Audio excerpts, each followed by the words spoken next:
ಇವತ್ತು ಒಂದು ದೊಡ್ಡ ಜಾಕ್ ಫ್ರೂಟ್ ಸಿಕ್ತು. ಅದನ್ನು ಕಟ್ ಮಾಡೋದು, ನಾನು ಕಟ್ ಮಾಡಾಕ್ತಾಯಿದ್ದೀನಿ, ನನ್ನ ಮಗ ತಿಂದಾಕ್ತಾನೆ. ಇವತ್ತು ಒಂದು ಫ್ರೂಟ್ ಫಾಸ್ಟಿಂಗು, ಅದಕ್ಕೆ ಫ್ರೂಟ್ಸು ಜಾಕ್ ಫ್ರೂಟ್ ಬೇಕಂತ ಕೇಳಿದ್ದ.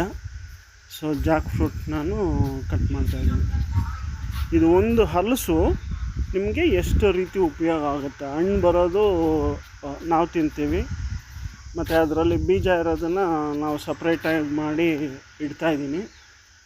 ಆ ಬೀಜದಿಂದ ನಾವು ಸಾಂಬಾರು ಮಾಡ್ಬೋದು.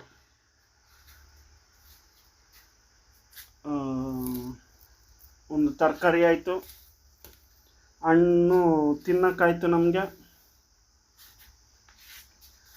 ಅದಾದಮೇಲೆ ನಿಮ್ಮ ಹಸು ಏನಾದರೂ ಇದ್ದರೆ, ಹಸು ಬಂದು ಈ ಸಿಪ್ಪೆಗಳನ್ನ ತಿನ್ಕೊಳ್ಳುತ್ತೆ. ಸೊ ಇರೋ ಒಂದೇ ಹಲಸಲ್ಲಿ ನಮಗೆ ಎಷ್ಟು ಉಪಯೋಗ. ಮತ್ತು ಊಟಕ್ಕೆ ಮುಂಚೆ ಹಲಸು, ಊಟ ಆದಮೇಲೆ ಮಾವು ಅಂತಾರೆ. ಸೊ ನೀವು ಊಟಕ್ಕೆ ಮುಂಚೆ ಹಲಸು ತಿಂದರೆ ಹೊಟ್ಟೆ ತುಂಬ ಉಳುತ್ತೆ. ಮತ್ತು ಇದು ತುಂಬ ಹೆಲ್ತ್ ಬೆನಿಫಿಟ್ಸ್ ಇದೆ. ಈ ಬೀಜನ ನಾವು ಸಾಂಬಾರಿಗೆ ಇಟ್ಕೊಳ್ತೀವಿ. Thank you.